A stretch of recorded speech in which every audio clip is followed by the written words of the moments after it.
Hey, my name is Rowan Smith and I want to welcome you to the Training for Trekking podcast.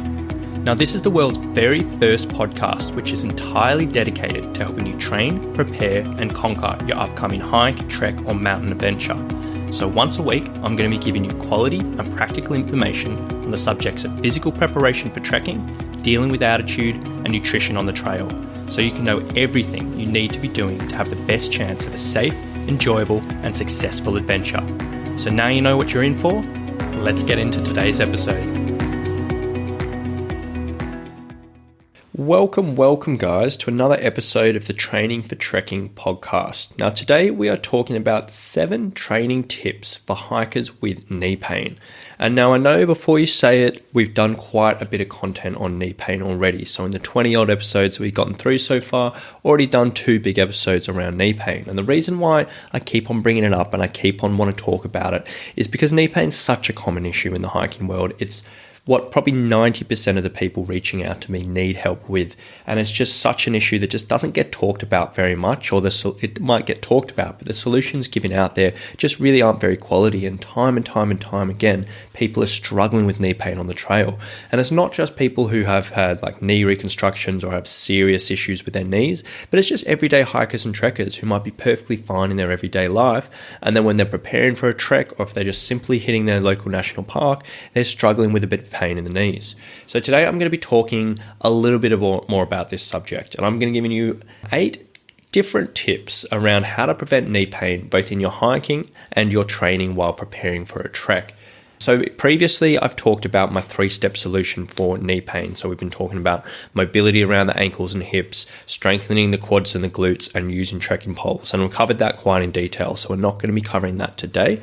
And also when we talked with Matt, we went through a whole bunch of different other tips on that podcast, and we're not really going to be covering what we talked about with him.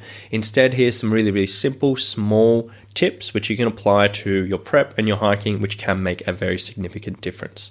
So, number 1, super common sense, but quite often people tend to ignore it, is avoid aggravation.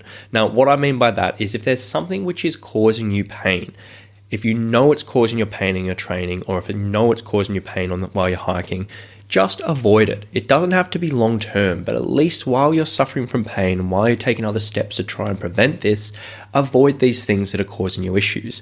Now, a classic example of this is running. Now, some people absolutely love running, which is fine. And some people really think that they need to be doing running to prepare for their treks. But if you're pulling up sore with your knee again and again after runs, or if you're doing running intervals or something like that, it's just not smart just to continue on. Again, it doesn't have to be long term. You don't have to say goodbye for running forever, but at least in the short term, while you're taking other steps, avoid this aggravating things. Other stuff are like HIIT training. If you're doing lots of jumps in the gym or something like that, I've talked excessively about HIIT in the past. You know I'm not a huge fan of it, but purely if you're going to be doing it, avoid jumps and avoid things you're going to be doing, aggravating that. Just anything that is causing you pain, simply just sub it out. There's so many other options you can be doing to prepare yourself, which won't involve pressure on your knees. Now, number 2 is warm up. Again, this is pretty common sense, but so many people tend to skip this. If you suffer from knee pain, you 100% need to at least be spending 5 minutes, if not 10 minutes, warming up before you train in any way, shape or form, or before you hit the trail. And when I say warm up, I don't mean just doing a few static stretches, maybe a little jog around and calling that a day. I mean doing some specific mobility drills, which is going to get you ready to go. Now, this doesn't have to be complicated. You can literally choose one exercise to do your ankles, one exercise to do your hips, one exercise to do your glutes, maybe something that'll get the heart rate up a bit, and that can be it. It can be really as simple as that.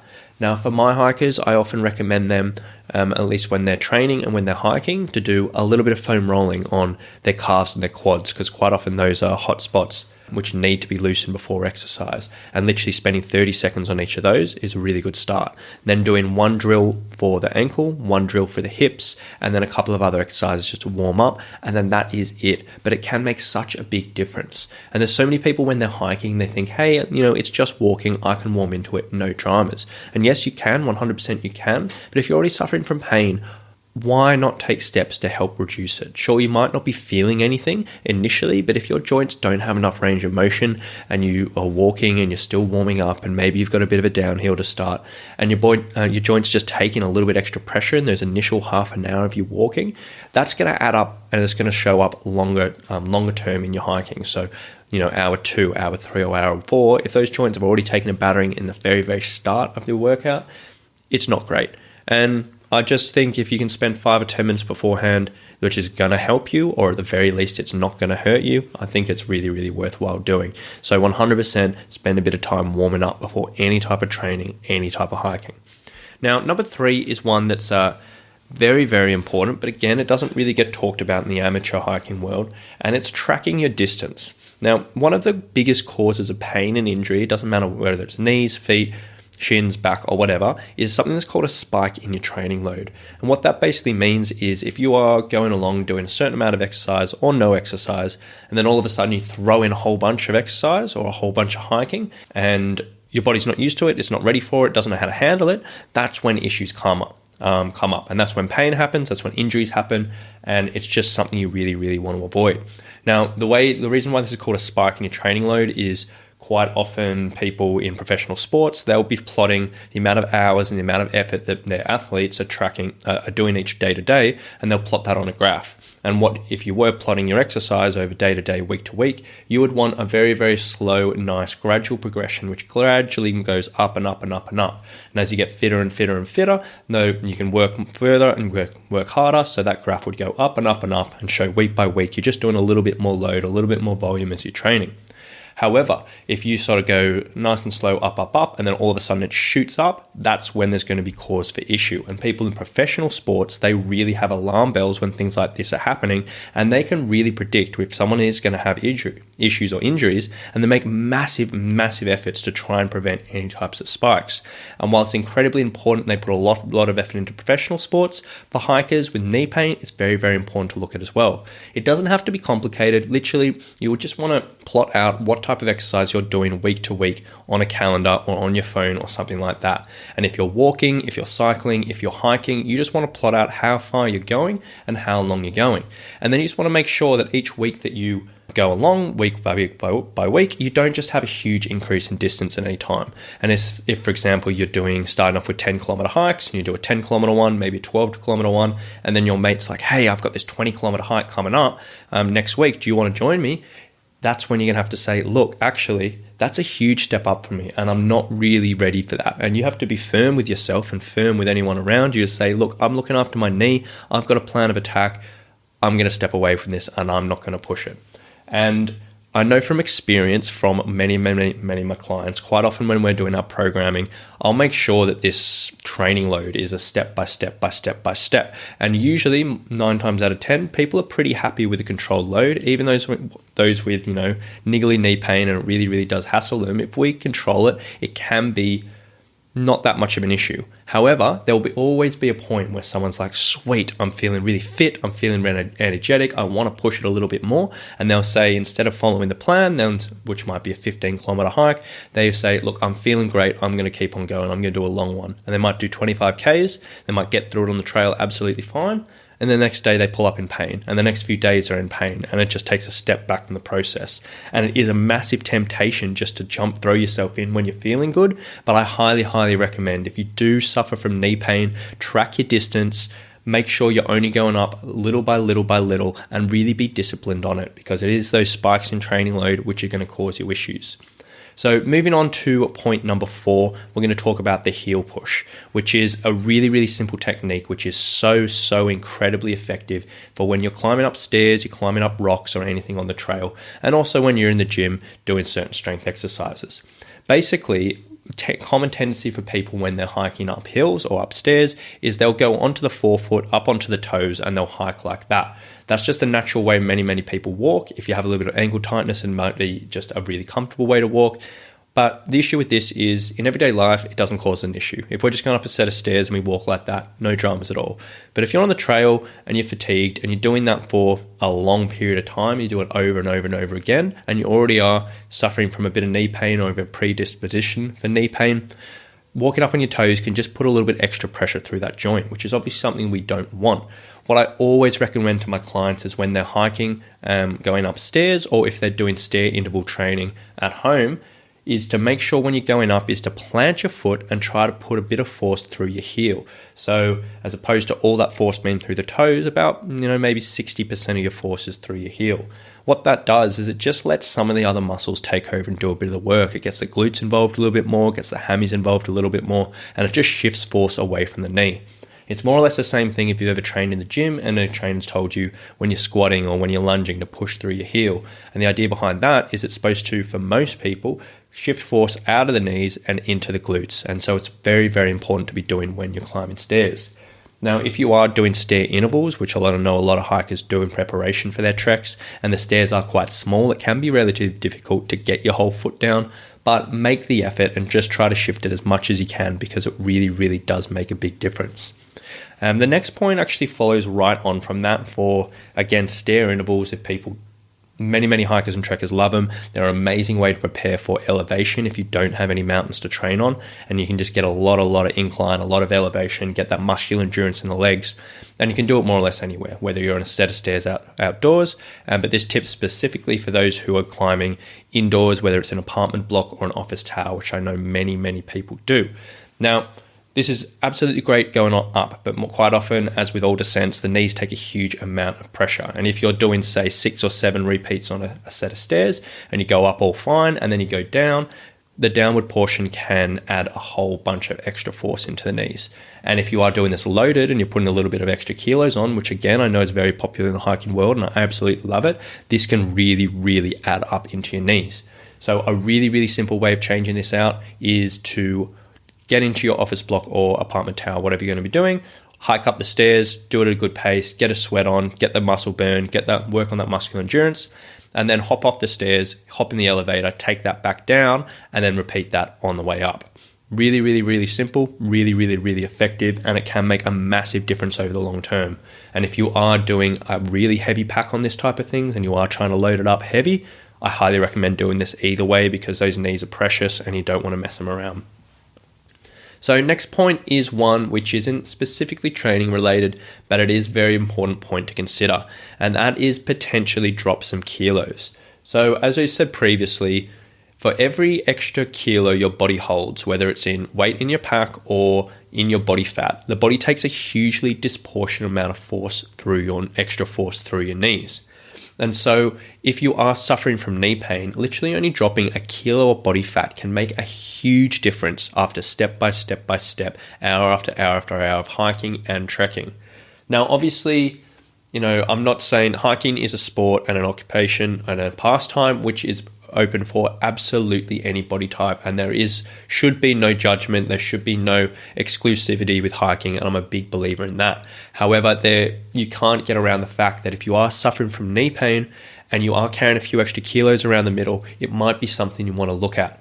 Now, again, this is such a huge, complicated subject. In essence, it's really simple: exercise more, eat less. But we all know in reality, if we've tried to lose weight, it's not as simple as that, as many people would make it out to be. And there's entire podcasts and entire books and entire lives based around this subject. So I'm not going to dive into what you need to be doing here. However, if you do think you can lose a few kilos and you are suffering from knee pain, this probably is an area you would want to have a little look at, because it can make a big difference. Even a small shift can really relieve a lot of that discomfort. Next one is number 7 is compression clothing. So I talked about this in a couple of episodes previously about using compression clothing either in socks or tights, which can be really beneficial for muscle recovery. So it's exactly the same thing. If you're wearing compression tights after you train, after you hike, it can help aid your muscle recovery a little bit. It can reduce a little bit of muscle soreness, and it's not going to fix your issue. It's not going to be a miracle cure or anything like that, but it can change those little percentages of discomfort, those little percentages of pain, and it can really just add up over the long term. So if you do suffer from knee pain, going out and buying a legitimate pair of compression tights, wearing that in the night after your training or the night after you're hiking, or if not, at least wearing it for a couple of hours after your session or after your hike, can really make a big difference. And then finally is choose appropriate exercises. Now, this is specifically talking about in the gym or in your strength workouts. There's so many exercises out there, there's so many different options, and there's so many ways of going about doing more or less the same things. And everyone is going to be a little bit different, but there are certain exercises which, again, if they are causing you pain and causing you discomfort, you literally just need to change it, and you need to slightly alter it so you can be a little bit happier. Now, I'm going to use, for example, a bloke I had come into my gym called Kevin, who he came to me for initial ready to trek assessment. We had a chat. He was going to Everest Base Camp over to Annapurna, and he has got a lifelong knee pain. He wasn't that old. He was only about 26 or something like that, but he's always had knee pain. He loved the gym. He loved hiking. And we took him through the assessment. We were like, okay, see X, Y, and Z, all of this. We sort of identified, hey, your ankles are quite tight.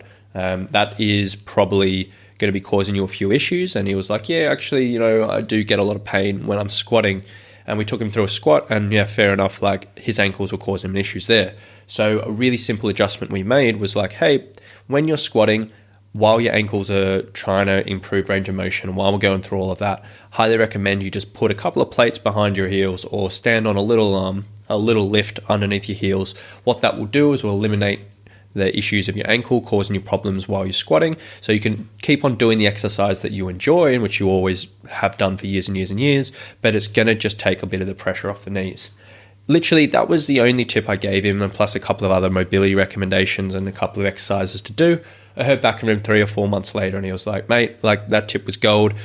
I've been working on all this stuff, but I've been able to actually push through my squats pain-free, been able to push more weight than I've ever been able to do. I'm feeling great, and I'm feeling ready for the trek. And it was literally just a little simple change. Now, I don't expect the listeners here, obviously, when you're listening, you won't know what these changes are.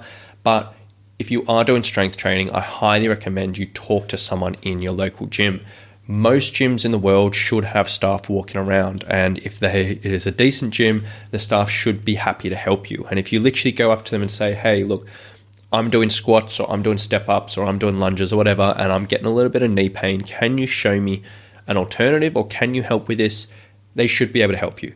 If they can't, and if there aren't literally no one around to help you out with that, you might consider wanting to find another gym, because there's so many gyms out there these days where staff are lovely, staff can help you and support you, and for, as I said, such a simple little change can make such a massive difference long term. So that's enough about this today. So there's 8 tips for you if you do suffer from knee pain, which you can apply to both your training and your hiking, which can help. None of these are going to be magic cures. As with everything, it's just step by step process. But if you apply these into your training, apply this into your hiking, it can add up to make a decent difference and hopefully getting you hiking pain-free and happy on the trail.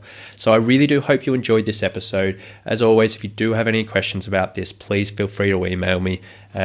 If you have enjoyed this and you are getting value out of this podcast, I would really, really love it if you can leave a review and leave a 5-star rating on iTunes. It goes a long, long way to help me grow this. I've got big dreams for this podcast to grow to reach thousands and thousands and thousands of trekkers, and I really appreciate you helping me grow this. So have a great day, guys, and we'll talk to you very, very soon.